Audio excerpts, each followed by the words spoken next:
जी अस्सलाम वालेकुम everyone and I welcome you again in this triple A class. बेटा अब देखो, अब जो इस वाली क्लास का मकसद है वो है आपके पास जो स्टैंडर्ड में चेंज आया है ना, जो अमेंड हुआ है, जो अपडेट हुआ है।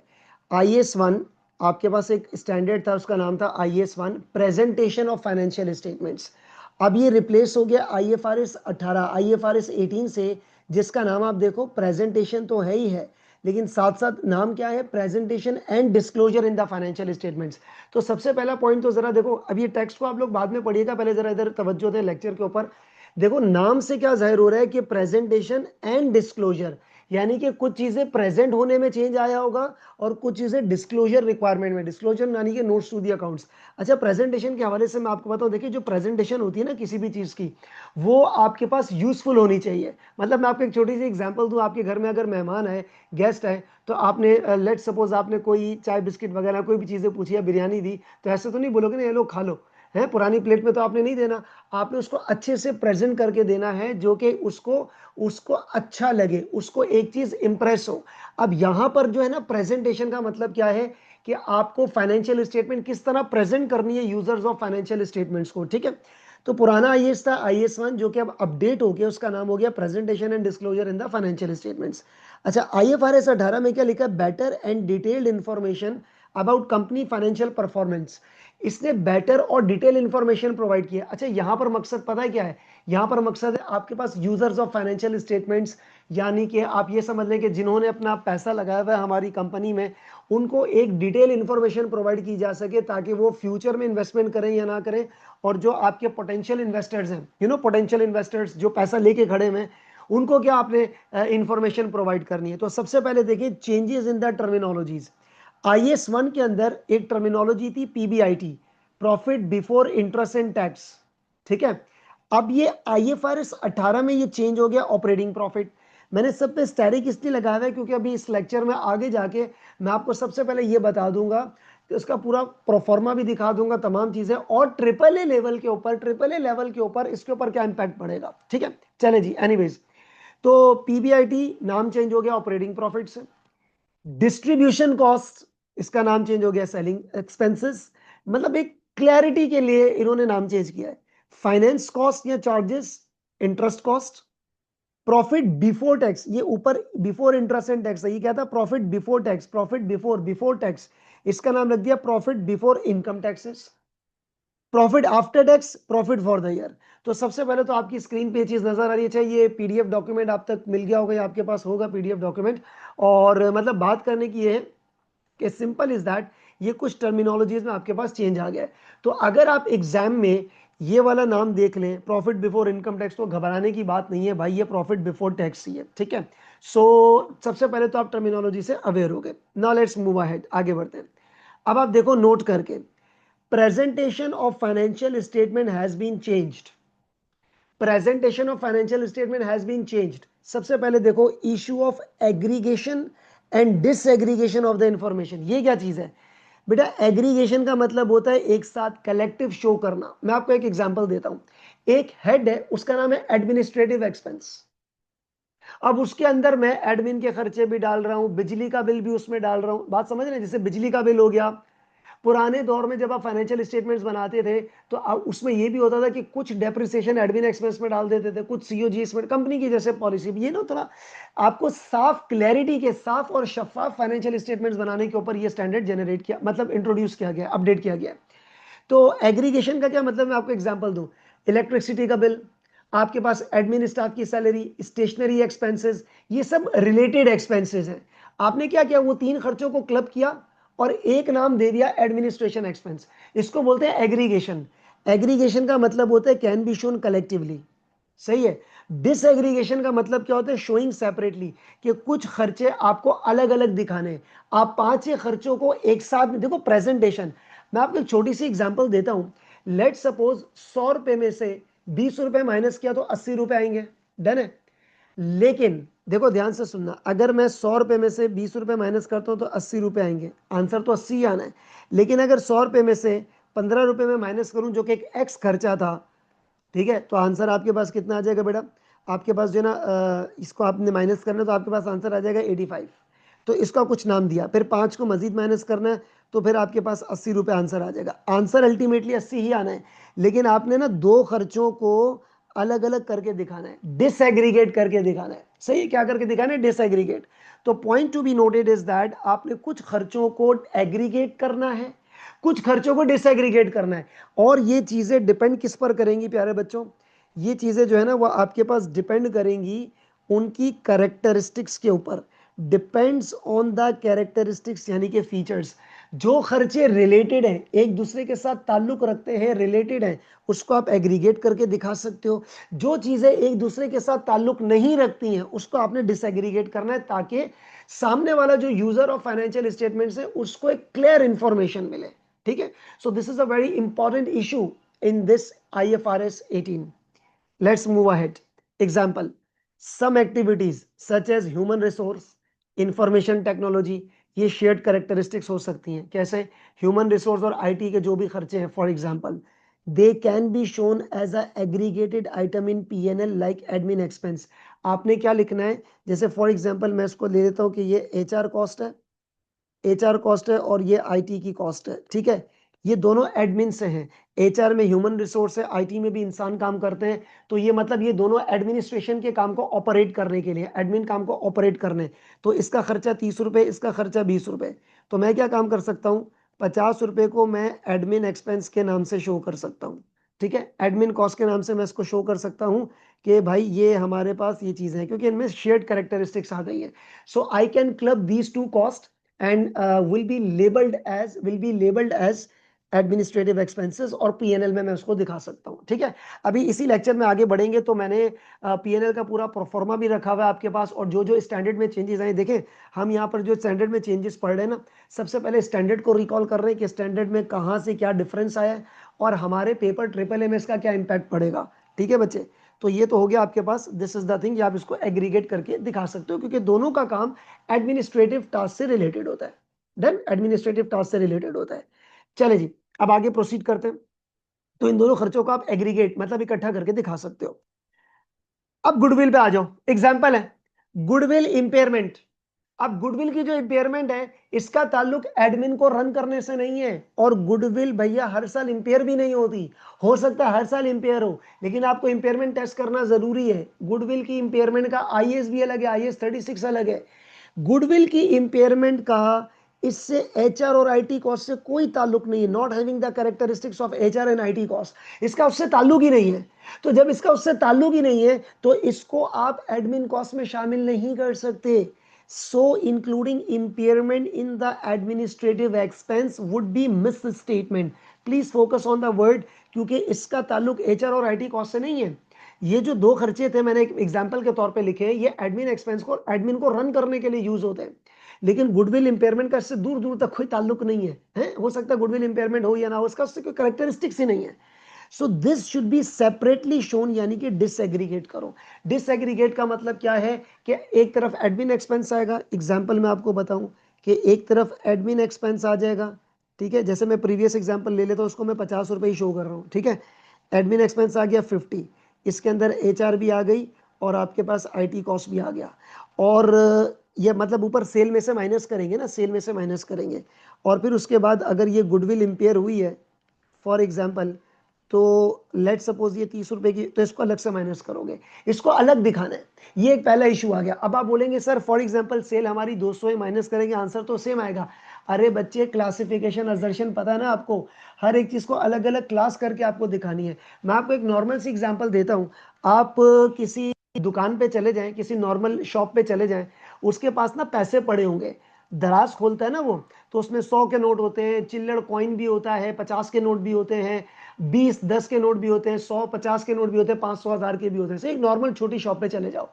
लेकिन ये एक हॉच पॉच है ना, हैप हैजर्ड मैनर है। अब आप चले जाओ किसी सुपर स्टोर पे, लाइक आप चेजअप पे चले जाओ, आप किसी इम्तियाज स्टोर पे चले जाओ, किसी बड़े सुपर स्टोर पे चले जाओ।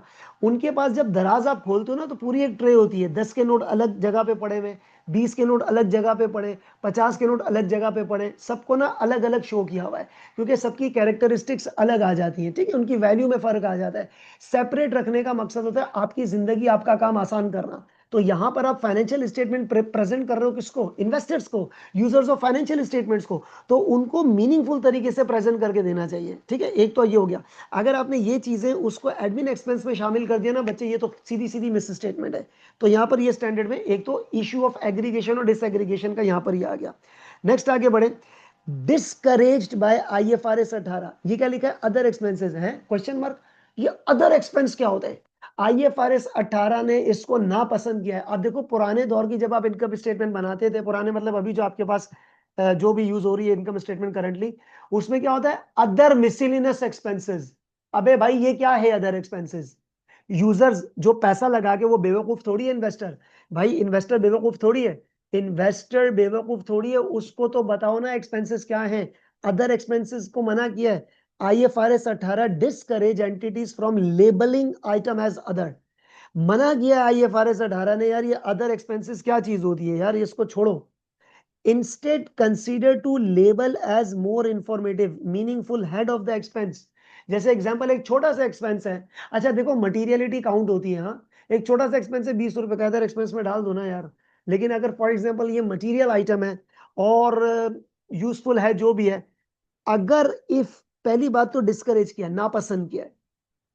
लेकिन इफ अगर items are labelled as other, अगर आप अदर, तो एडिशनल डिस्क्लोजर्स आर रिक्वायर्ड। आपने इसका फुल डिस्क्लोजर देना है, आपने इसका डिस्क्लोजर देना है, एडिशनल डिस्क्लोजर्स आर रिक्वायर्ड। पहली बात तो IFRS 18 ने मना किया है कि भाईजान अदर एक्सपेंसेस नाम की कोई चीज नहीं होनी चाहिए। जो एक्सपेंस हो उसको PNL में सेल माइनस जो भी इनकम, जो भी अदर एक्सपेंस आता है वो नहीं होना चाहिए। उसका नाम लिखो, क्या खर्चा है भाई, रिपेयरिंग का खर्चा लिख दे, रिपेयरिंग का खर्चा बता के दो ना यार, ये क्या चीज है चीजें बता के दो कि क्या चीज है भाई, आपका ये खर्चा है, वो खर्चा है, ये खर्चा है। आप किसी रेस्टोरेंट में जाओ तो, या आप डेबिट क्रेडिट कार्ड से ट्रांजैक्शन करो, तो पता लगना चाहिए ना कि कौन कौन से टैक्सेस लगे हैं। बट टैक्स लगा है जी, अबे भाई कौन सा टैक्स लगा है, किस किस्म का टैक्स लगा है, तो पूरा नाम आपको बताना चाहिए। ठीक है, दैट्स अ पॉइंट। तो बोलने का मकसद क्या है कि जब कभी भी आपके पास किसी किस्म का भी अदर एक्सपेंस होगा, पहली बात तो वो होना ही नहीं चाहिए। दूसरी बात, अगर है तो, अगर अदर एक्सपेंस के नाम से लेबल्ड है तो additional disclosures are required. Additional disclosures, आपने पूरी जो है ना वो इसकी मीनिंग बतानी है, आपने पूरी इसकी मीनिंग बतानी है, आपने पूरा का पूरा इसमें डिटेल बताना है, नोट्स टू दी अकाउंट्स में। For example note note number 32 में आपने बता दिया। ठीक है, तो ये चीज है, तो आपको बहुत सोच समझ के चीजों को आपने यहाँ पर अप्लाई करना है। फिर उसके बाद आगे बढ़े, IFRS 18 क्या कहता है, classify all item of income and expense.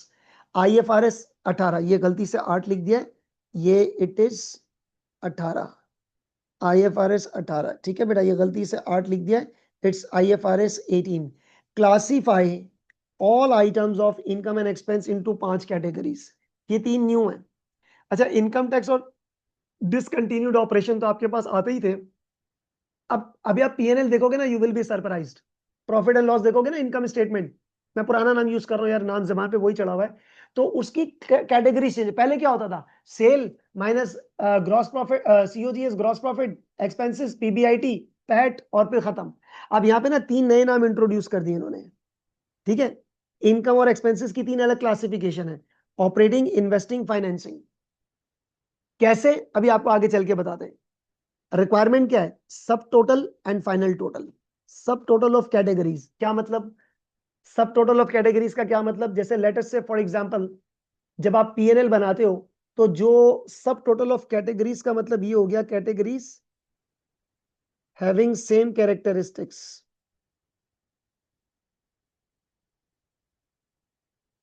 Categories having same characteristics, उनका आपको सब टोटल करना है, और फिर एंड में फाइनल टोटल करना है। फाइनल फाइनल प्रॉफिट तो आपके पास आएगा ही ना।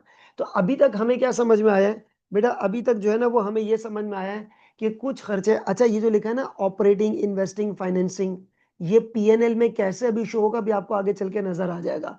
अब तक हमें ये समझ में आया कि IFRS 18 जो है ना, उसने अपनी प्रेजेंटेशन नंबर 1 और disclosure, number 1 presentation and number 2 disclosure को बहुत ज्यादा डिटेलाइज्ड कर दिया है।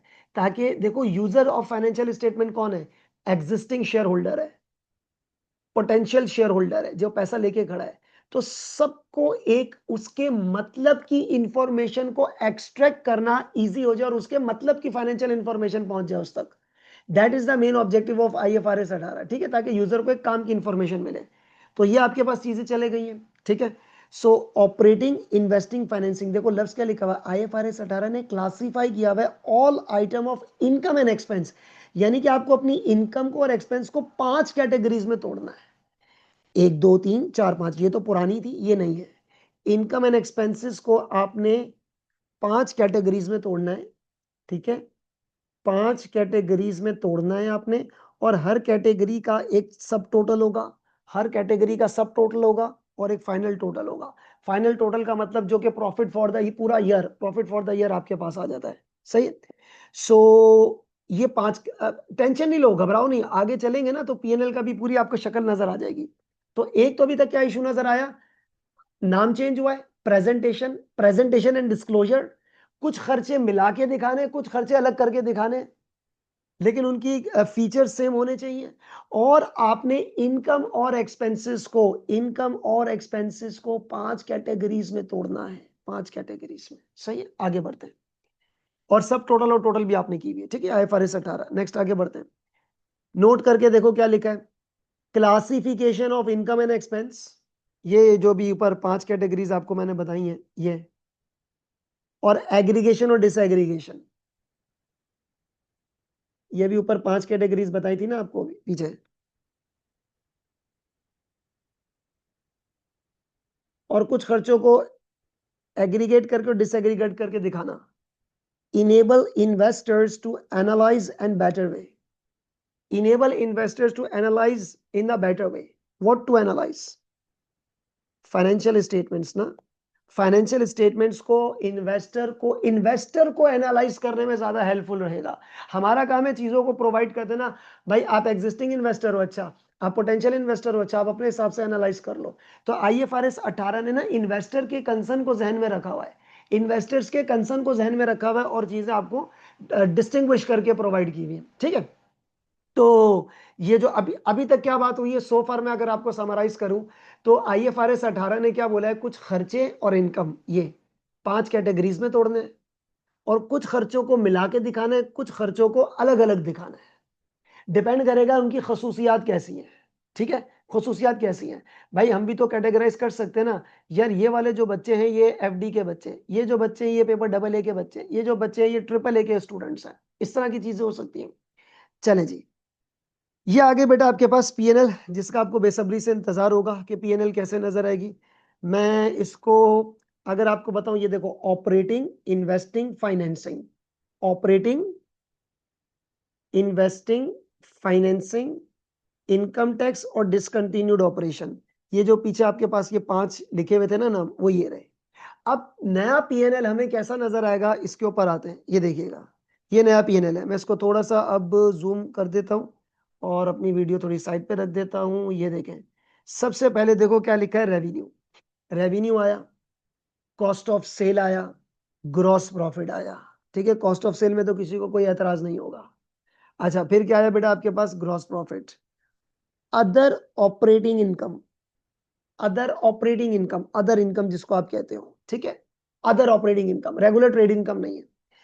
सेलिंग एक्सपेंस अलग दिखाया, रिसर्च एंड डेवलपमेंट एक्सपेंस अलग दिखाया, गुडविल इंपेयरमेंट अलग दिखाया, अदर ऑपरेटिंग एक्सपेंस अलग दिखाया। अब ये अदर ऑपरेटिंग एक्सपेंस क्या चीज है, आप तो बोल रहे थे सर मना किया है, आगे ये भी तो लिखा था मना किया है, लेकिन अगर अदर एक्सपेंसेस दिखाओगे तो इसका एक डिटेल डिस्क्लोजर भी होगा। इसका क्या होगा, डिटेल डिस्क्लोजर भी होगा कि ये क्या चीज है, तो इसका एक डिस्क्लोजर रिक्वायरमेंट होगा, ठीक है, एडिशनल डिस्क्लोजर मैं यहां पर लिख देता हूं। और डिस्क्लोजर बेटा आपको कहां पर मिलेगा, डिस्क्लोजर आपको मिलेगा नोट्स टू दी अकाउंट्स में। तो आपके पास आ गया ऑपरेटिंग प्रॉफिट। अच्छा, ऑपरेटिंग प्रॉफिट का मतलब पता है क्या होता है, ऑपरेटिंग प्रॉफिट का मतलब होता है जो रेगुलर काम ऑपरेट करके, आसान लैंग्वेज में बोलूं, रोज का काम धंधा ऑपरेट करके जो आंसर आएगा। तो ऑपरेटिंग प्रॉफिट का आ गया 795, जो भी इसकी कैलकुलेशन है।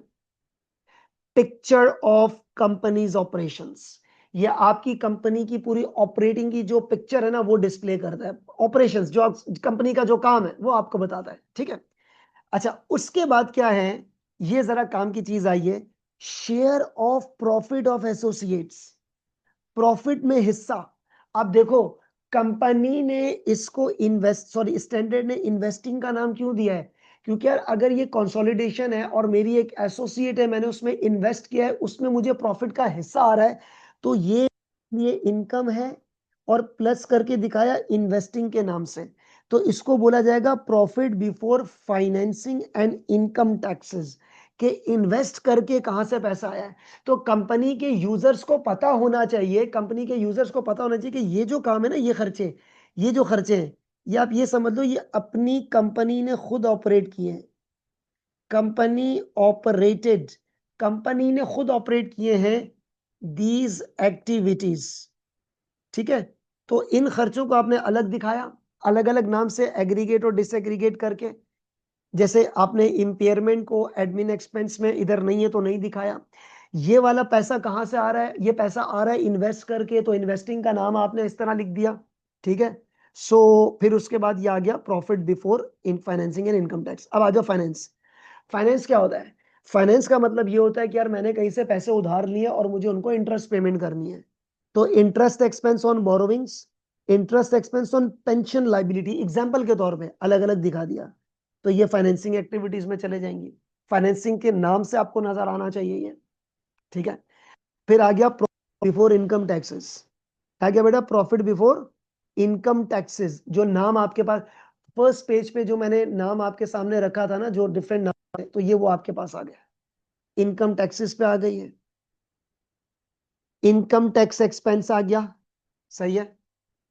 Profit from continuing operations, continuing operations profit 578। यार एक मैं आपको मिसाल दूं, एक काम करो, सब दफा करो, ये कोई नाम नहीं है, अगर मैं सारे खर्चों को माइनस करूं तब भी आंसर 578 ही आएगा ना, तब भी आंसर 578 ही आएगा ना। लेकिन यार यूजर को पता तो होना चाहिए कि मैं आपको एक छोटी सी मिसाल दूं। यार आप चेजअप पे गए, आपने ना बहुत सारी शॉपिंग की, ठीक है, आपने पूरा जो है ना वो कार्ट भर के ना पूरी शॉपिंग कर लिया आपने, काउंटर पे पहुंचे, आपने सारे प्रोडक्ट्स रखे, सामने वाले ने आपको बोला आपका बिल आ गया 15,000। ठीक है, अब सपोज करो उसने आपको पर्ची दे दी, 15,000 बिल है, क्या मान लोगे? आप बोलोगे भाई डिटेल बिल दो, कि भाई टूथपेस्ट कितने की आई, कप पे खरीदा कितने का आया है, मैंने कोई और प्रोडक्ट खरीदी कितने की आई, वॉच खरीदी कितने की आई, आइसक्रीम ली कितने की आई, पानी की बोतल कितने की आई, स्नैक्स लिए कितने की आई, चॉकलेट कितने की आई, हर एक खर्चा अलग अलग करके आपको दिखाया जाएगा, यही होगा ना आपके पास। तो अब सिस्टम क्या है, टोटल का मकसद नहीं है, मकसद ये कि अलग अलग करके चीजें आपको दिखाना। सही है। मैं आपको एक और मिसाल दूं, कभी ऑब्जर्व करना, किसी सुपर स्टोर में आप जाओगे, आप 2 डेयरी मिल्क खरीद लो, तो उसमें लिखा होगा डेयरी मिल्क मल्टीप्लाई बाय 2, और आगे पैसे लिखे होंगे, इसका मतलब 2 डेयरी मिल्क लिए। वो सेम कैरेक्टरिस्टिक्स का बिल एक अलग दिखा देगा। आई बात समझ में? तो ये आपको पता होना चाहिए कि आपकी जेब से पैसे कितने जा रहे हैं। तो सोचो, जिन लोगों ने पैसे ऑलरेडी लगा दिए उनको नहीं बताना क्या? तो हमें टोटल से कोई मतलब नहीं है, टोटल से तो बाद में मतलब है। मतलब अगर मैं आपको बोलूं टोटल से जो मतलब है ना मुझे, वो मेरा सेकेंडरी मतलब है। प्राइमरी मतलब ये कि खर्चों को अलग अलग तरीके से दिखाओ यार, बेटर इंफॉर्मेशन प्रोवाइड किए जा सके। इंपेयरमेंट लॉस अलग से दिखाओ, ओ हो 56 का इंपेयरमेंट। अब आप सोचो जरा, अगर ये इंपेयरमेंट लॉस मिसाल के तौर पे गुडविल के साथ सॉरी ये एडमिन के साथ मिला हुआ होता, तो हो सकता है कि एक इन्वेस्टर इसका ब्रेकअप चेक ही नहीं करता नोट्स टू दी अकाउंट्स के अंदर। तो आपने पीएनएल के अंदर फेस पर दिखाना है कि यार कितने का इंपेयरमेंट है, अच्छा इतने से गुडविल इंपेयर हो रही है, मैं तो इन्वेस्ट नहीं कर रहा। अब सोचो, अगर फॉर एग्जांपल एक इन्वेस्टर है, मैं जैसे इन्वेस्टर फॉर एग्जांपल 56 की अमाउंट ने एडमिन में दिखा दी, एडमिन के खर्चों में। अब मैंने बोला कौन अभी इतना डिटेल पढ़े यार, कंपनी प्रॉफिट में ना आया, पैसे लगा दे। अरे यार गुडविल इंपेयर हुई है, मतलब कंपनी की ब्रांड रेपुटेशन, अगर ये मुझे पीएनएल में फ्रंट पे नजर आ रही है ना, तो मुझे मेरा फैसला, इस शेयर होल्डर का इकोनॉमिक डिसीजन लेने में मुझे बहुत आसानी हो जाएगी। बात समझ रहे? सपोज करो ये बहुत अमाउंट है, मैंने कहा मैं तो नहीं इन्वेस्ट कर रहा, फाइनल प्रॉफिट से कोई लेना देना नहीं है, गुडविल इंपेयर हो रही है, कल को कोई लीगल वीगल केस हो गया, मैं तो इन्वेस्ट नहीं कर रहा, तो मेरा फैसला लेने में मुझे बहुत आसानी हो गई ना। तो आपको इसीलिए आईएफआरएस 18 ने बोला चीजों को सही तरीके से प्रेजेंट करके दो।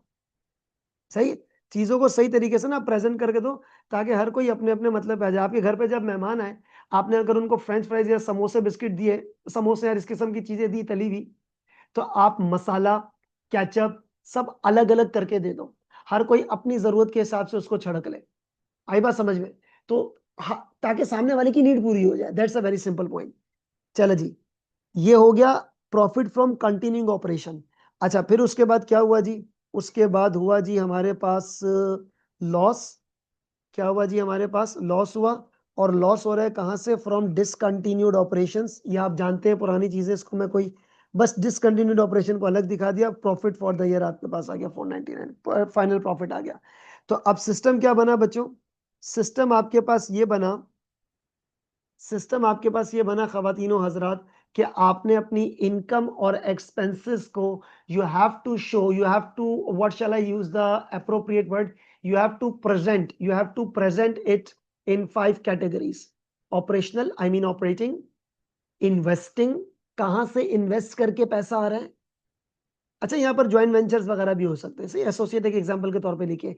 ये पीएनएल का जो एक्सट्रैक्ट है, मैंने आपकी एसीसीए की वेबसाइट से जो एसबीआर का आर्टिकल है वहां से उठा के मैंने लिखा है। You must need to read that article, ठीक है। फाइनेंसिंग हो गया, इनकम टैक्स हो गया, डिसकंटिन्यूड ऑपरेशन, तो ये 5 हिस्सों में आपको दिखाना है। ये है, अब आप ये देखो, ये पीएनएल, और कल तक लास्ट अटेम्प्ट तक जो आप लोग पीएनएल बना रहे थे उसको आप लोग देख लो, तो आपके पास आराम से डिफरेंस आपको समझ में आ जाएगा। वैसे आगे मैंने नोट्स में रखा हुआ है। Good to go. Where should candidate report foreign exchange difference in the exam. अब देखो, ये तो अकाउंटिंग के लिहाज से है ना, ये तो अकाउंटिंग के लिहाज से है, लेकिन अगर आप देखें तो एक ऑडिटर की नज़र से देखो, तो आपने इन चीज़ों का ऑडिट करना है ना, कि आईएफआरएस 18 पूरा प्रॉपरली कंप्लाई हुआ है कि नहीं हुआ है। सो क्या लिखा हुआ है बेटा, IFRS 18 states that foreign exchange differences are included in the statement of profit and loss in the same category as income and expenses from item which give rise to the foreign exchange differences. This means foreign exchange gain या loss, foreign exchange जो भी आप translation करते हो IS के हिसाब से, IS 21 के हिसाब से, on receivable would be presented in the operating category. Operating category क्यों, क्योंकि ये काम ऑपरेट करना है भाई। मिसाल के तौर पे ये पेन है, ये पेन है, ये मैं एक्सपोर्ट कर रहा हूँ या इंपोर्ट कर रहा हूँ, ये मेरा काम धंधा है, ये मेरा ऑपरेटिंग वर्क है, तो ये ऑपरेटिंग कैटेगरी में जाएगा। एंड फॉरेन एक्सचेंज गेन और loss arising on a loan liability would be presented as financing category। Loan liability में अगर कोई फॉरेन एक्सचेंज, मैंने दुबई के बैंक से लोन लिया है, ठीक है, तो मुझे उनको दिरहम्स में ही रिटर्न करना पड़ेगा फॉर एग्जांपल, या मैंने वहां पर इन्वेस्ट किया है फाइनेंसिंग, तो वो फाइनेंसिंग कैटेगरी में जाएगा। अगर इन्वेस्ट किया तो इन्वेस्टमेंट में चला जाएगा, ये देखो, और अगर फाइनेंसिंग में चला जाएगा, फॉर एग्जांपल मैंने लोन लिया है और मुझे दिरहम्स में पे करना है या डॉलर्स में पे करना है, तो है तो फॉरेन करेंसी, लेकिन ये मेरा ऑपरेटिंग काम नहीं है, लोन लिया हुआ है यार, तो वो कहाँ जाएगा, सॉरी, वो आपके पास जाएगा ये फाइनेंसिंग कैटेगरी में। तो यार देखो, कैटेगरी कैटेगराइज कर लेना ना, कैटेगराइज कर लेना। अब आप सोचे फॉरेन सब्सिडरी है, तो उस पर, या फॉरेन एसोसिएट है, उस पर जो गेन आएगा वो इन्वेस्टिंग में चला जाएगा, फॉरेन करेंसी का। क्यों, करेक्टरिस्टिक्स के हिसाब से चीजें रख दो। वो मैंने आपको अभी कितनी बेहतरीन मिसाल दी थी, चेजअप का, वो ड्रॉ खोलोगे कैश का, कैशियर का 10 रुपए अलग पड़े, उसका खाना अलग है, उसका कॉलम अलग है, उसकी स्पेस अलग है, 50 वाले का रैक अलग, मतलब उसी रैक के अंदर पार्टीशन बनाए हुए उन्होंने। तो that's the portion, that's the partition. इसी तरीके से पीएनएल के अंदर भी आपने डिफरेंट पार्टीशंस बनाए हैं। That's a very simple point, सही है। तो आपके पास एक चीज तो ये आ गई है। नेक्स्ट मूव करते हैं। अच्छा जी, अब आ जाओ बेटा, ये क्या लिखा हुआ है जरा देखो। ये एक बहुत इंपॉर्टेंट पॉइंट है, दिस वन, सबर, ये रहा, हाँ। अब ये जरा देखना बेटा, ये बहुत इंपॉर्टेंट पॉइंट कैसे है। Issue of specific companies. What is specific companies, मैं एग्जांपल दे रहा हूं बैंक्स और इंश्योरेंस की। क्यों बैंक्स और इंश्योरेंस, इनका काम होता है बैंक का, लोगों को उधार देते हैं और जो पैसे डिपॉजिट कराते हैं उसको कहीं इन्वेस्ट करते हैं। इंश्योरेंस का भी यही होता है। आप जो अपनी गाड़ी की, घर की, हेल्थ की, किसी भी चीज की, फैक्ट्री की इंश्योरेंस के पैसे दे दो ना, इंश्योरेंस प्रीमियम हर साल, तो इंश्योरेंस वालों के पास महाना, मंथली, ईयरली लाखों करोड़ों अरबों रुपए जमा हो जाएगा। तो उस पैसे का क्या करेगी, वो आगे इन्वेस्ट करेगी। तो ये जो आपके पास स्पेशलाइज्ड कंपनीज है, like banks and insurance, like investing in debts and equities, provide finance to the customers। ठीक है भाई, एक मैं आपको मिसाल दे देता हूँ बैंक की। ठीक है, मैंने पैसे बैंक में जमा कराए, तुम लोगों ने भी जमा कराए, तो बैंक के पास तो करोड़ों रुपए जमा हो गए। बैंक क्या करेगा उस पैसे का, ऐसे रख के बैठा रहेगा, तो वो अपने खर्चे कहां से पूरे करेगा। तो बैंक के पास जो पैसा जमा हुआ है ना, बैंक ने आगे इन्वेस्ट कर देना है। कहां पे इन्वेस्ट कर देना है, स्टॉक मार्केट में, डेट्स एंड इक्विटीज में कहीं इन्वेस्ट कर दिया, वो उसने लोगों को मजीद उधार देना है। आपका पैसा उसने किसी को उधार लेके इंटरेस्ट कमाना है, ठीक है। तो ये जो स्पेसिफिक कंपनीज है ना, इनकी नेचर देखो, एक बात आपको बात बताऊं, एक्टिविटी, काम धंधा और उसके हिसाब से रिकॉर्डिंग, वो अकाउंटिंग कहलाती है। तो वो उसकी नेचर को फिट बिठानी चाहिए ना, उस एक्टिविटी की नेचर को फिट बिठानी चाहिए। तो अब ये वाली जो कंपनीज हैं जो इन्वेस्ट करती हैं, फाइनेंस प्रोवाइड करती हैं, या तो कहीं इन्वेस्ट करेंगी या फाइनेंस, तो मेन बिजनेस एक्टिविटीज ही क्या इन दोनों का, इन्वेस्टमेंट करना या फर्दर लोगों को फाइनेंस प्रोवाइड करना, ये इनकी मेन बिजनेस एक्टिविटी है। They classify income and expense, they classify in, ये लोग they classify income and expense in the operating category. अब ध्यान से सुनना क्यों। मिसाल, एक minute, which other company classifies investing in financing category, अभी मैं आपको एक्सप्लेन करता हूं। मैं Haris Hanif limited manufacturing company हूं। कौन हूं बेटा? मैन्युफैक्चरिंग, सही है। I am the manufacturing company, और मैंने कोई पैसा इन्वेस्ट कर दिया है, किसी एसोसिएट में इन्वेस्ट कर दिया है, डन है, सही है। लेकिन मैं मैन्युफैक्चर क्या करता हूं? ये पेन मैन्युफैक्चर करता हूं मैं, ये माउस मैन्युफैक्चर करता हूं मैं, सही है। ये मेरा काम धंधा है, मैं ये हूं अदर कंपनी, सही है। तो एक एसोसिएट में मैंने जो इन्वेस्टमेंट किया, तो मुझको जो इनकम आएगी ना, मुझे जो इनकम आएगी, वो मैं इन्वेस्टिंग एक्टिविटी में डालूंगा, वो मैं यहां पर डालूंगा बेटा। इन्वेस्टिंग एक्टिविटी में कहां गई? यहां पे, सही है। लेकिन ये कंपनी है जिनका मेन बिजनेस ही फाइनेंस और इन्वेस्टिंग है। अगर ये बैंक और इंश्योरेंस ने कहीं पे पैसा लगाना, इनका मेन काम ही यही है, तो उनकी आई हुई इनकम उनके लिए ऑपरेशन है। देखो, मैं मैन्युफैक्चरिंग कंपनी हूं, सही है। आप बैंक हो, मैं मैन्युफैक्चरिंग कंपनी हूं, ये पेन बनाता हूं, मैं स्टाइलस बनाता हूं, इसको स्टाइलस बोलते हैं बेसिकली। तो दिस इज द स्टाइलस। मैं लैपटॉप बनाता हूं, मैं ये मेरा मोबाइल फोन, ये मैं मोबाइल फोन बनाता हूं, मैन्युफैक्चरिंग कंपनी हूं मैं। और आप एक बैंक हो, आपका काम क्या है? आपका मेन धंधा क्या है? लोगों को इन्वेस्ट करना या फाइनेंस प्रोवाइड करना। तो आपके पास जो पैसा आएगा, आपके पास जो पैसा आएगा, तो वो आपके लिए रेगुलर ऑपरेशन है। मेरे लिए रेगुलर ऑपरेशन नहीं है, मेरे लिए रेगुलर ऑपरेशन मैन्युफैक्चरिंग है।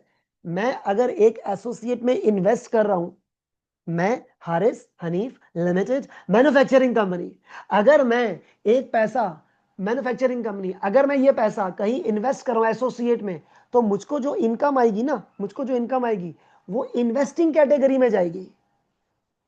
आप बैंक हो, आपका तो मेन काम धंधा ही इन्वेस्ट करना है, आपका तो मेन काम ही यही है। तो आपके लिए नॉर्मल ऑपरेशन है। तो आपके जो पैसे होंगे ना, income on expo, operating category में फॉल करेंगे, सही है। तो अदर कंपनी की मैं आपको मिसाल देता हूं, लाइक मैन्युफैक्चरिंग कंपनी,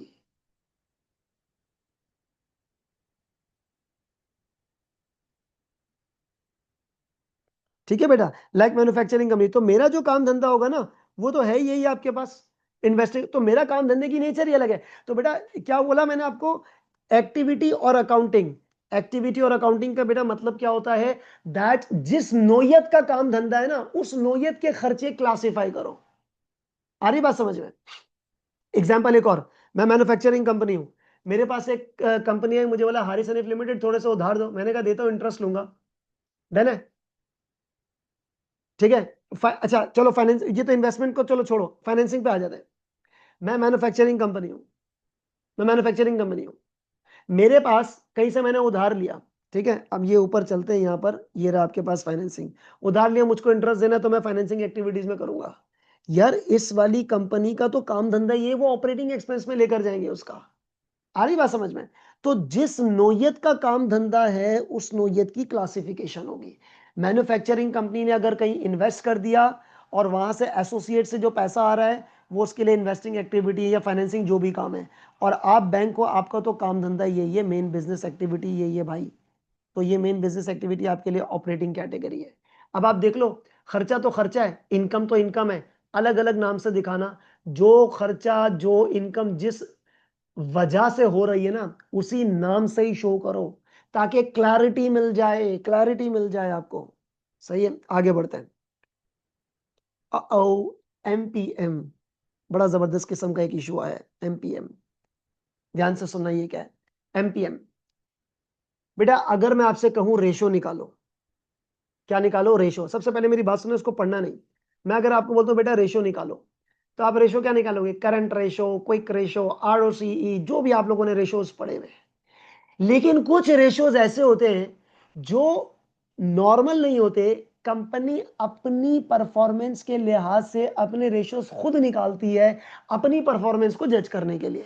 ठीक है, अब मैं आपको एक मिसाल देता हूं। मैं एक बंदे को बोलता हूं कि यार बेटा जरा रेशोज तो निकालो। वो निकालेगा GP, NP, current, quick, ROCE, ठीक है, जो भी आपके पास ये ratios, debt to equity ratio निकाल दिया।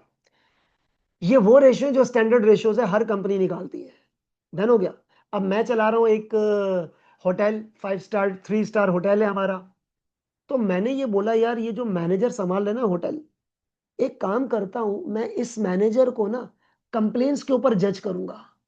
तो मैंने क्या रेशियो डिसाइड किया खुद से, ना खुद से, स्टैंडर्ड रेशियो नहीं है जो दुनिया यूज कर रही है। मैंने बोला यार जितने कस्टमर्स आएंगे ना, पर 100 कस्टमर, पर 100 कस्टमर 2 कंप्लेंट्स जो है ना वो अफोर्डेबल है, इससे ज्यादा नहीं होनी चाहिए। तो अब आ गई किसी की 4 कंप्लेन पर 100 कस्टमर, तो 4% कंप्लेन रेट आ गया। और मेरा मेरा था कि 2% से ज्यादा नहीं होना चाहिए, तो मैं इसको पुअर परफॉर्मेंस बोलूंगा। अब ये जो रेशियो, अच्छा मैं आपको याद दिलाता हूँ, आप लोगों ने ना पेपर F7 पढ़ा था, F7 पढ़ा था, वो मतलब FR, SBR भी पढ़ा हुआ है। अगर मैं तुमको बोलूँ रेशियो निकालो, आराम से वही निकाल लोगे। पेपर F5 याद है? हाँ सर पढ़ा था, बड़ा चैलेंजिंग था, हो सकता है बहुत सारे बच्चों ने मुझसे ही पढ़ा F5। तो आपको याद है F5 के अंदर एक होता है फाइनेंशियल, एक होता है non financial data. Non financial data में क्या चीजें होती हैं बेटा? नॉन फाइनेंशियल डाटा में ये होता है कि आप कंपनी के काम धंधे के हिसाब से रेशियो निकाल के परफॉर्मेंस असेस करते हो। ठीक है, बस ये वही है MPM. MPM, management defined performance measure. Management ने डिफाइन किया है परफॉर्मेंस मेजर, यानी कि केपीआई, परसेंटेज निकाल लेना, की performance indicator. Who defined? Standard did not define. Standard did not define. Management defined. Who defined? Standard ना डिफाइंड, स्टैंडर्ड नहीं डिफाइंड, स्टैंडर्ड ने डिफाइन नहीं किया, मैनेजमेंट ने खुद डिफाइन किया है। KPI, that's MPM. अब मैं तुम्हें बताता हूं क्या है पीएनएल के लिहाज से। भाई देखिए सबसे पहला पॉइंट ये क्या है, दीज, पर इसको बाद में पढ़ना, इसको छोड़ दो। And these are not required by IAS IFRS, nor specifically required by or presented or disclosed in the IFRS। ना ही आईएएस ने इसको रिक्वायर्ड किया है, नॉर प्रेजेंटेड और डिस्क्लोज बाय आईएएस या आईएफआरएस, यानी कि स्टैंडर्ड की रिक्वायरमेंट नहीं है, मैनेजमेंट ने खुद डिफाइन किया है। वेट, पीछे जाते हैं। ये किसने डिफाइन किया है? ये डिफाइंड बाय स्टैंडर्ड है, ये डिफाइंड बाय स्टैंडर्ड है। आई बात समझ? हम स्टैंडर्ड ही तो पढ़ रहे हैं भाई। ये क्या है? It is defined by standard, defined by standard, standard ने डिफाइन किया इसको। अच्छा जी, आपको एक छोटी सी बात बताऊं, ये क्या हुआ है? ये जो चीज हो रही है ना, इसको हम लोग बोलते हैं टोटल एंड सब टोटल। मैं ऊपर जा रहा हूं दोबारा। ये देखो, ये जो भी कुछ हुआ है ना, ये हुआ है, एक तो हुआ है सब टोटल, और एक हुआ है टोटल। टोटल मतलब फाइनल, ये रहा टोटल फाइनल, और सब टोटल ये हुआ है। ये सब टोटल हुआ है ना कैटेगरीज के लिहाज से। बात समझ में आ गई ना? जैसे ये देखो, ये जो खर्चे हैं, ये खर्चे सब टोटल हुए हैं। ये खर्चा तो एक ही, ये दोनों सब टोटल हुआ है, और ये फाइनल टोटल हुआ है। सही है? तो जो सब टोटल होता है ना, वो होता है बेस्ड ऑन कैटेगरी।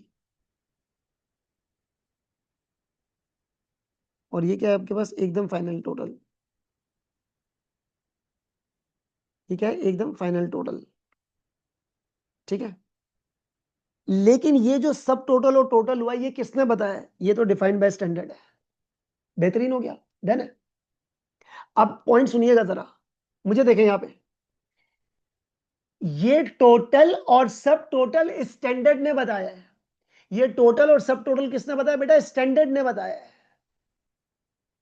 कुछ टोटल और सब टोटल मैनेजमेंट ने खुद डिफाइन किए हैं अपनी परफॉर्मेंस असेस करने के लिए।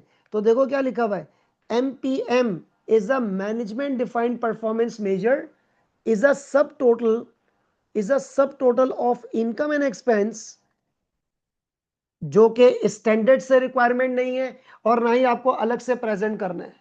ये management is doing by own for the purpose of management, यानी कि मैनेजमेंट अपनी परफॉर्मेंस असेस कर रही है। Performance assessment of the management. ठीक है, आई बात समझ में? भाई अगर मैं आपको बोलूं स्टैंडर्ड ने क्या बोला है, स्टैंडर्ड ने पता है क्या बोला है, स्टैंडर्ड ने ये 5 चीजें बोली हैं भाई। स्टैंडर्ड ने तो ये 5 चीजें बोली हैं, ग्रॉस प्रॉफिट आ जाएगा, ऑपरेटिंग प्रॉफिट आ जाएगा, ये प्रॉफिट आ जाएगा, वो प्रॉफिट, ये प्रॉफिट, ये प्रॉफिट, और उनको 5 कैटेगरीज में तोड़ देना।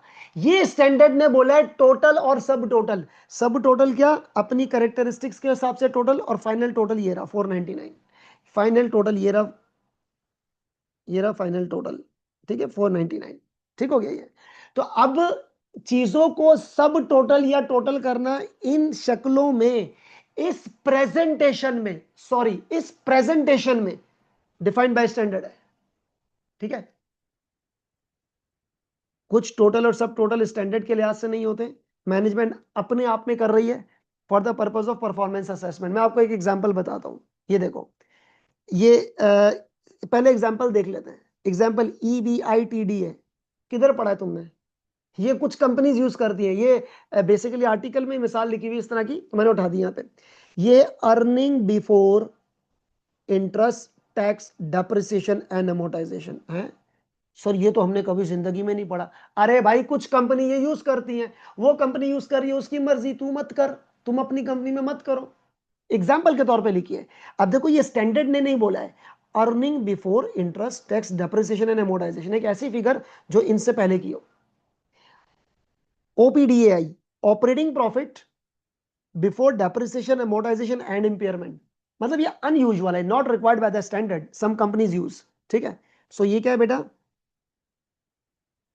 सम companies use, not required by standard यार, not required by standard, standard ने नहीं बोला है। तो ये the disclosure of IFRS 18 only apply to measure meet the definition of MPM। अब जरा नोट कीजिएगा बेटा, एक्सक्यूज मी, MPM का ना आपने फुल डिस्क्लोजर देना, अगली शीट पे आता है, लेकिन पहले मैं आपको बता दूं क्या है। ये क्या लिखा है, सब total of income and expenses which the entity uses in public communication. अच्छा अब देखो ये जो चीजें है ना, ये अपनी परफॉर्मेंस असेसमेंट करने के लिए, अब मैं आपको एक मिसाल देता हूं, प्रेस रिलीज, ये लिखा हुआ है प्रेस रिलीज या इन्वेस्टर प्रेजेंटेशन। कल हमारे ऑफिस में प्रेजेंटेशन है, दुबई से, चाइना से, मलेशिया से, पाकिस्तान से इन्वेस्टर आ रहे हैं, उनको अपने अपनी कंपनी की परफॉर्मेंस दिखानी है। तो मैं अपनी कंपनी की ये परफॉर्मेंस तो दिखा दूंगा, ये तो स्टैंडर्ड की रिक्वायरमेंट है, तो ये तो भाई स्टैंडर्ड की रिक्वायरमेंट है। फिर मैं कहूंगा नहीं यार, मैं ना अपनी कंपनी के लोगों को ऐसे भी जज करता हूं, तो इन्वेस्टर्स को दिखाने के लिए पब्लिक कम्युनिकेशन में मैं ये स्टैंडर्ड यूज कर सकता हूं। सॉरी ये मेरा अपना डिफाइंड है, मैनेजमेंट का डिफाइंड है। ठीक है ना, MPM क्या, मैनेजमेंट का डिफाइंड है। ये is use to communicate management view of an expect, एक एंगल किसका है, IFRS 18 का, जो दुनिया भर में एक जैसा चलेगा। मैंने कहा नहीं यार, दुनिया को जरा साइड पे रखते हैं, ये मेरी कंपनी का परफॉर्मेंस मेजरमेंट जो है ना क्राइटेरिया है। तो मैं आपको बताता हूं ऐसा क्यों है, तो फिर आपको पूरा बताना पड़ेगा। तो MPM का ना डिस्क्लोजर होना जरूरी है। खैर अगले सफे पे आते हैं तो आपको पता लगेगा। और it is not specifically required और प्रेजेंटेड और disclose in the accounting standard. तो ये 3 पॉइंट्स लिखिए बेटा, इसको जरा पढ़िएगा जरूर। अच्छा जो भी चीजें मैं आपको ये लिखी हुई आपको नजर आ रही हैं, जहां कुछ पढ़ना है वीडियो को पॉज करके लाजमी पढ़ा करें, आपको तो पैटर्न पता ही है क्लास का। ठीक है, ये हो गया, आगे बढ़ते हैं। MPM disclosure in a single note, ये जरा देखिएगा, इन अ सिंगल नोट, यानी कि एग्जाम्पल के तौर पे मैं आपको बोल रहा हूं कि नोट नंबर मैंने इसको लिख दिया, नोट नंबर 50 में, तो single note, notes to the accounts, note number 50 में एक सिंगल नोट में ये सारी चीजें आ जाएंगी। क्या चीज, सबसे पहले ये देखना, how MPM is calculated, explain करो। वाई एमपीएम इज रिपोर्टेड है, तूने क्यों डिसाइड किया है, स्टैंडर्ड से हटके क्यों डिसाइड किया। और एक इंपॉर्टेंट पॉइंट, स्टैंडर्ड का डिफाइंड सब टोटल और तुम्हारा एमपीएम को रिकंसाइल जरूर करना है। और बताता हूं रिकंसाइल क्या। पहले ये देखो, how MPM was calculated explain करो। वाई एमपीएम इज रिपोर्टेड, तुमने अपना क्यों निकाला, ये क्यों निकाला अपना, क्या रीजन है, डिस्क्लोजर नोट में बयान करना है। Any change in PM MPM like from the last year, explain करो। एमपीएम का कई क्राइटेरिया तो चेंज नहीं हुआ, any change like change in the criteria,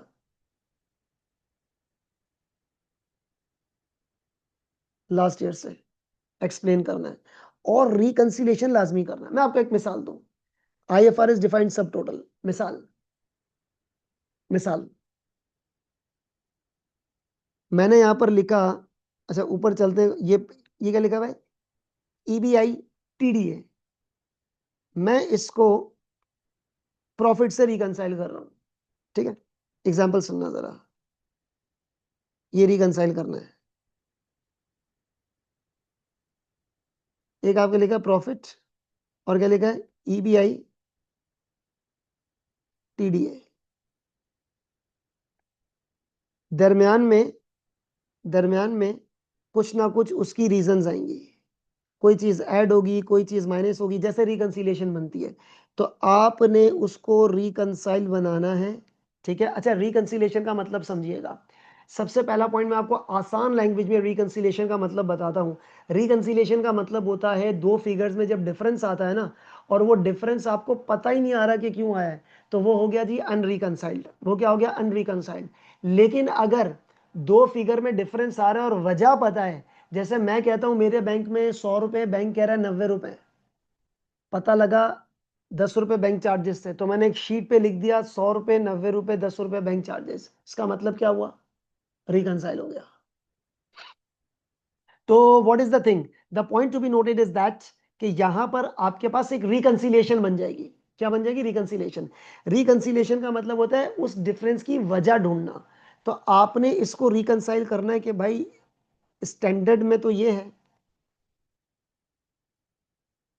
standard में तो ये है, ये एमपीए है, एमपीएम है, तो क्यों स्टैंडर्ड वाला प्रॉफिट से असेस क्यों नहीं कर रहे मुझे, मैनेजर को या डायरेक्टर को, इससे क्यों जज कर रहे हो। तो आपको रिकंसाइल करना है। ठीक है, डिफरेंस बताना है, पूरा आपको हर चीज एक सिंगल डिस्क्लोजर नोट के अंदर बताना है।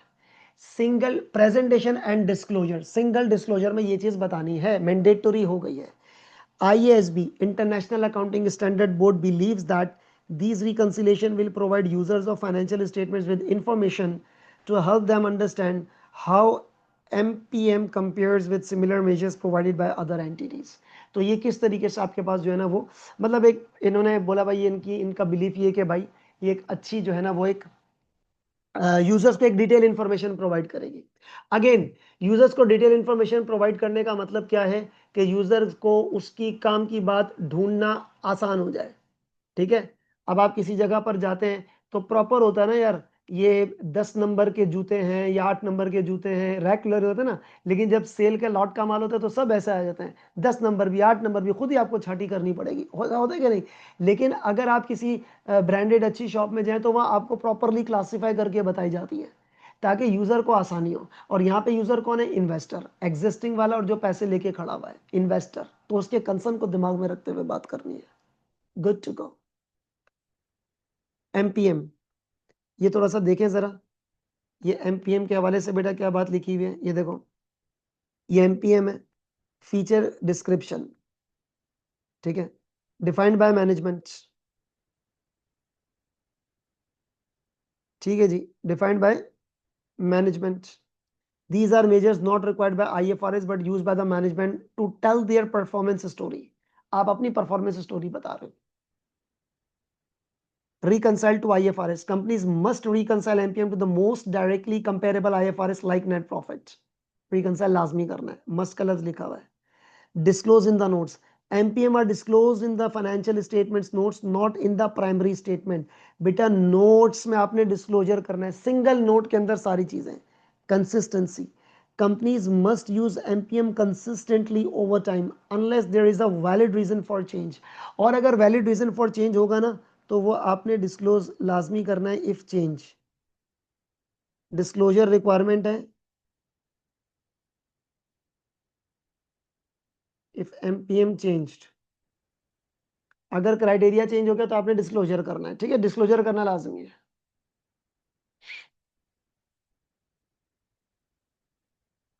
Transparent application explanation. They must explain why MPM is useful and how it is calculated. वही जो पिछली शीट पे मैंने लिख के आपको दिया था. Subject to audit. Since they are disclosed in the financial statement, MPM falls under the audit scope. आजा भाई तू ऑडिटर, यानी कि review the notes to the accounts, जो भी केस चल रहा होगा कि उसका फुल डिस्क्लोजर एमपीएम का है या नहीं है, तो ये आपका एक ऑडिट प्रोसीजर बन जाएगा. क्या बन जाएगा बेटा? Audit procedure. ठीक है, तो ये आपका एक ऑडिट प्रोसीजर यहाँ पे आराम से बन सकता है, क्योंकि ऑडिट के स्कोप में एक चीज जब फॉल होगी ना, तो जब आप अपना प्रोसीजर लिखोगे ना बच्चों, तो आपने डिस्क्लोजर नोट चेक करने के सारी चीजें इन अ सिंगल नोट है या नहीं है, एमपीएम. ठीक है, तो ये सारी चीजें आपके पास होनी चाहिए. यानी कि अगर मैं ऑडिट स्कोप के हवाले से बात करूं, ऑडिट स्कोप में जरा सुनिएगा बेटा, ऑडिट स्कोप में तीन चीजें हैं. यानी कि अगर आप आरओएमएम की बात करते हो, आप प्रोसीजर की बात करते हो, और आप एविडेंस की बात करते हो. ठीक है, आरओएमएम पता है ना, रिस्क क्या है? Risk of non disclosure of MPM, lack of disclosure हो गया. प्रोसीजर में क्या होता है? आपने करना है review the notes, review the notes, notes to the accounts आपने रिव्यू करना है कि आपके पास फुल डिस्क्लोजर है एमपीएम का.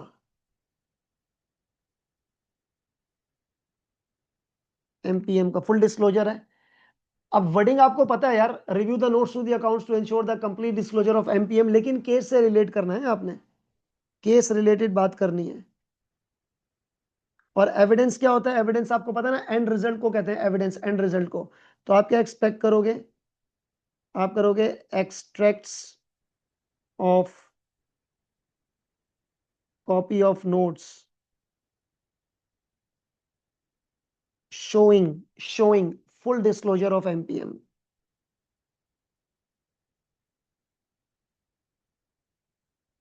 एमपीएम. तो जब एक चीज ऑडिट स्कोप में फॉल कर रही है, तो एज एन ऑडिटर आपने ना, जब आप प्लानिंग फेज में होगे, रिस्क निकाल रहे होगे, प्रोसीजर लगा रहे होगे, और जो आपके पास क्वेश्चन नंबर 2, 3 में आता है ना, ये एविडेंस वाला हिस्सा, तो वहां पे आपने इस तरीके से लिखना है. ठीक है, तो बाकी राइटिंग वे जो है वो तो वही है, बट जो चीजें रिप्लेस हुई है वो मैं आपको बता रहा हूँ इस लेक्चर के अंदर. सही है, that's a very very simple point. Good to go. आगे बढ़े. ये देखो बेटा, IFRS 18 और IS1 का थोड़ा सा डिफरेंस आ गया. ठीक है, ये जरा देख लेना बच्चों, छोटा सा डिफरेंस आ गया आपके पास with clear MPM focus, with clear MPM focus. ठीक है बेटा, अब आप देखो IFRS 18 और IS1 टॉपिक. IFRS 18, IS1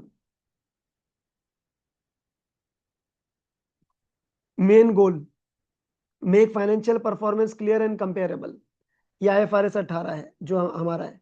और general rules for presenting financial statement, make financial clear and comparable. शुरू में मैंने क्या कहा था? क्लियरिटी होनी चाहिए. Income statement format structured into operating investing financing section, और वहां पे पहले फ्लेक्सिबल था IS1 में, IS1 में फ्लेक्सिबल था जो आपके पास ओल्ड था. एक वो चेंज आ गया, मैं भी डिफरेंस बता रहा हूं ना, दोनों स्टैंडर्ड्स का डिफरेंस. अच्छा जी, इसके बाद चेक करो क्या लिखा हुआ है. सब total like operating profit required and defined by standard. बेटा टोटल और सब total required and defined by standard, और ये allowed but not clearly defined. पुराने स्टैंडर्ड में अलाउ था, मतलब रिलैक्स माहौल था, मस्त माहौल, मीठे चावल. ठीक है, तो यहां पर आपके पास एक सिंपल था, अलाउड था, लेकिन क्लियरली डिफाइंड नहीं था, स्ट्रिक्टनेस नहीं थी. यहां पर इन्होंने स्ट्रिक्टनेस लगा दिया. MPM, management performance measures, new requirement है. Company defined metrics, example adjusted profit, जो भी हमने भी पीछे डिस्कस किया ये लाजमी होना चाहिए। यहाँ पे इस एमपीएम का कुछ था ही नहीं, कोई रूल्स ही नहीं थे, जो करना है कर लो। यहाँ पर इन्होंने एमपीएम को जरा ज्यादा फोकस किया, अभी आपने पिछली स्लाइड में देखा है। MPM reconciliation must show the calculation link to IFRS numbers, पहले ये नहीं था। Usefulness of MPM, help user understand how management views performance. How management views performance, management कैसे देखती है नजरिए को, मैनेजमेंट का नजरिया पुराने स्टैंडर्ड में था ही नहीं। Audit impact, MPM is a part of audited financial statements, पहले रिक्वायरमेंट नहीं थी। लेवल ऑफ ट्रांसपेरेंसी बहुत हाई थी। डिटेल कंसिस्टेंट एक्सप्लेनेशन पहले इतनी नहीं थी। That's the difference of IFRS 18 और आईएस 1। तो मैं तो सजेशन दूंगा वीडियो को पॉज करके एक बार इसको दोबारा से रीड आउट कर ले। ठीक है बेटा, आई होप आपने वीडियो को पॉज करके रीड आउट कर लिया होगा। लेट्स मूव अहेड, आगे बढ़ो। आईएस 1 आईएफआरएस 18 थोड़ा और सिंपल करके यहाँ पे लिखा हुआ है, देखो ये देख लो जरा बेटा। Statement of PNL other comprehensive income, statement of financial performance, नाम चेंज। फ्लेक्सिबल, इधर मैंडेटरी सब टोटल्स हैं। कैटेगरीज नॉट स्पेसिफिकली रिक्वायर्ड, यहाँ पे कैटेगरीज है, वही पीछे वाली स्लाइड को बस थोड़ा और करके मैंने ऐसे लिख दिया था। MPM is not specifically addressed, यहाँ पे एमपीएम है और लेस प्रिस्क्रिप्टिव है। ये clear guidance on line item disaggregation and grouping, वही वाली बात है जो पीछे वाली स्लाइड में आपने देखी है। आगे बढ़े, ये देख लो बेटा जरा, income statement today versus IFRS 18 की इनकम स्टेटमेंट। एक बार इस पे आपको मैं ये मशवरा दूंगा कि इस वीडियो को जरा पॉज करें, इस वीडियो को जरा पॉज करें और इसको गो थ्रू कर लें खुद अपनी नजर से। ये आईएस 1 का है, ये आईएफआरएस 18 का है। वीडियो पॉज करें, एक बार देख लें। आपको ये मैंने पीछे समझा दिया था और ये आप करंटली पढ़ते आ रहे हो। वीडियो पॉज करके एक बार इसको रीड कर लो जल्दी से।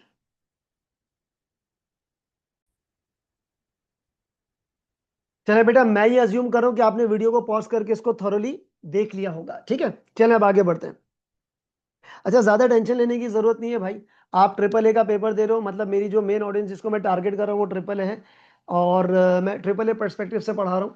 तो यहाँ स्टैंडर्ड, जाहिर सी बात है पहले स्टैंडर्ड रिकॉल करने चाहिए। तो यहाँ पर ना चेंजेस आई हैं, कोई नई चीज नहीं है, चीजें इंप्रोवाइज होकर न्यूली इंट्रोड्यूस हुई है, एकदम स्क्रैच से नया नहीं है। तो बस कुछ टर्मिनोलॉजी और एग्रीगेशन डिसएग्रीगेशन में आपको केयरफुल रहना है। आगे बढ़ो। अच्छा, what is the impact of IFRS 18 on the cash flow. ये बेटा कैश फ्लो का प्रोफॉर्मा है, एक बार इसको जरा पॉज करके आप देखें। ऑपरेटिंग प्रॉफिट, डेप्रिसिएशन और ये सारी चीजें एडजस्ट होने के बाद नाम देखो क्या लिखा हुआ है, cash from operating activities before income tax. अब पहले क्या था, cash from operating activities before income tax. ठीक है, पहले आपके पास क्या था, as can be seen reconciliation now starts with operating profit. Moreover, IAS 7 does not use the term, ये वाली टर्म आईएएस ने नहीं यूज की, this has been replace with, इस नाम से आपके पास जो है ना रिप्लेसमेंट हो गई है। ठीक है, ये कैश फ्लो का थोड़ा सा इंपैक्ट है। हमारे लेवल पे शायद कैश फ्लो का इतना कोई सवाल आता नहीं है, लेकिन बस आपको मैंने ऐसे इसमें बता दिया है। आगे बढ़े, ये देख लो बेटा, आईएफआरएस 18 कुछ अदर चीजें, some principles previously in IS1, going concern, accruals, fair presentation, disclosure of section application, disclosure of sources estimation and certainty, ये सब मूव हो गए हैं आईएस 8 के अंदर। कहां मूव हो गए बेटा, आईएस 8 के अंदर, basis of preparation of financial statement. और आईएस 8 का नाम चेंज हो गया है। प्रीवियसली नाम क्या था, accounting policies changes in accounting estimates and errors, अब इसका नाम चेंज हो गया ये वाला। और ये वाली चीजें जो है ना, ये जो आईएस 1 में थी वो आईएस 1 से निकल के आईएफआरएस 18 में नहीं गई, वो यहां घुस गई आईएस 8 के अंदर, और इसका नाम भी चेंज हो गया। ये देख लें जरा, ये 5 जो आपके पास बेसिक प्रिंसिपल्स नजर आ रहे हैं, move to IS 18।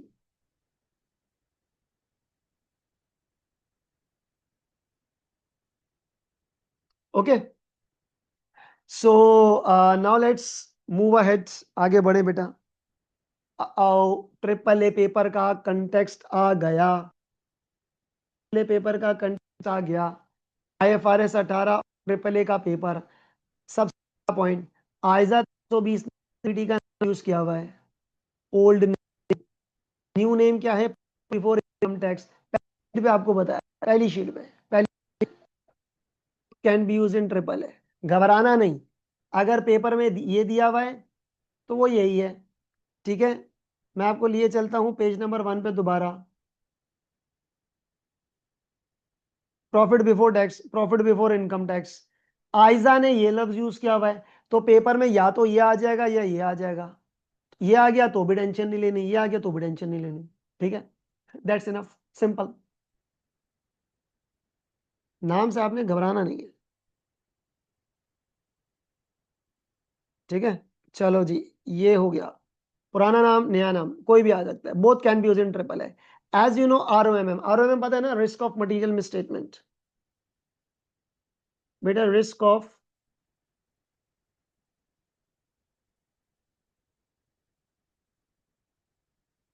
Material misstatement कैसे निकालते हैं?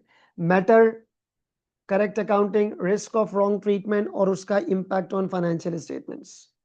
उसका क्या बेटा आपने निकालना होता है? रिस्क ऑफ रॉन्ग ट्रीटमेंट के साथ इंपैक्ट ऑन फाइनेंशियल स्टेटमेंट्स, यानी कि over and state under state. बेटा ऑडिट रिस्क लिखना आपको आता है सब कुछ। अब आगे बढ़े। Example, impairment loss. Impairment loss, एक मिनट। इम्पेयरमेंट आपके पास आ गया भाई, इम्पेयरमेंट लॉस आ गया।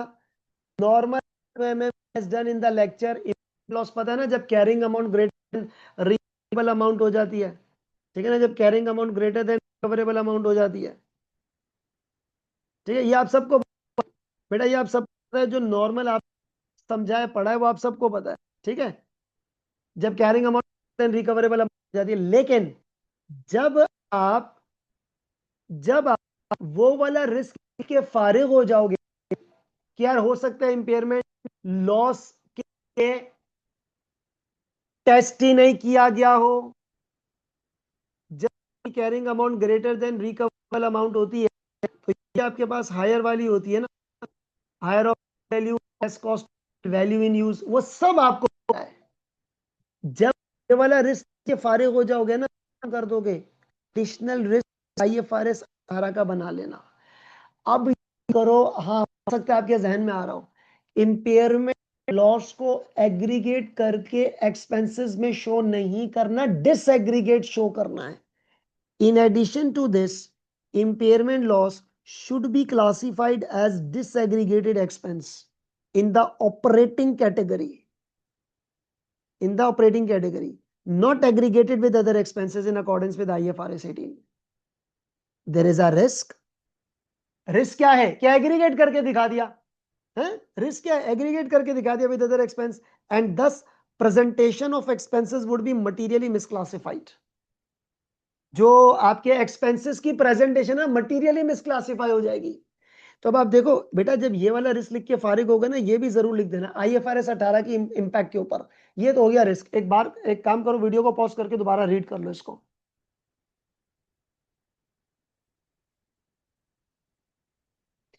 आई बात समझ में? चले, मैं अज्यूम करूँ आप लोगों ने इसको रीड कर लिया वीडियो को पॉज करके। तो देखो, अब इम्पेयर देखिए, प्रेजेंटेशन के ऊपर भी आपने बात करनी है, और ये बहुत इंपॉर्टेंट है भाई, पेपर में आने के चांसेस इसमें होंगे डेफिनेटली, क्योंकि इस अपकमिंग अटेम्प्ट से, ये सितंबर 25 अटेम्प्ट से ये चीज़ आपके पास IFRS 18 आपके एग्जामिनेबल कंटेंट में शामिल कर दी ना ACCA ने।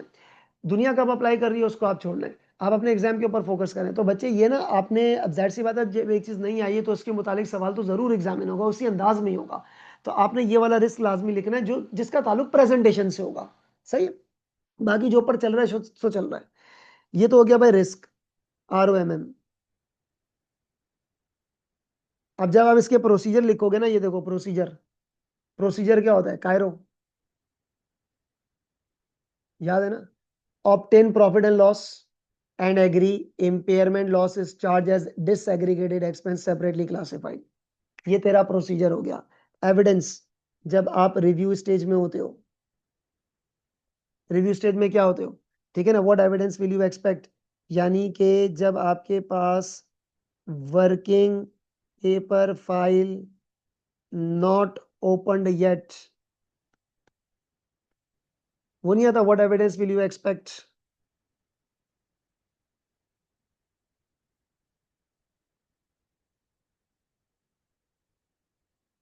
वो आता है ना, जिस तरीके से मैंने आपको सिखाया। आपके पास वर्किंग पेपर फाइल अभी खुली नहीं है, क्या एक्सपेक्ट करोगे अंदर क्या निकलेगा? Copy of extract of profit and loss showing impairment loss as disaggregated expense separately classified. तो ये आपका ऑडिट इंपैक्ट चला जाएगा। आई बात समझ में? रिस्क, प्रोसीजर्स एंड एविडेंस, यानी कि रिव्यू स्टेज के ऊपर। So this is the impact on the triple A paper. Next बढ़े आगे।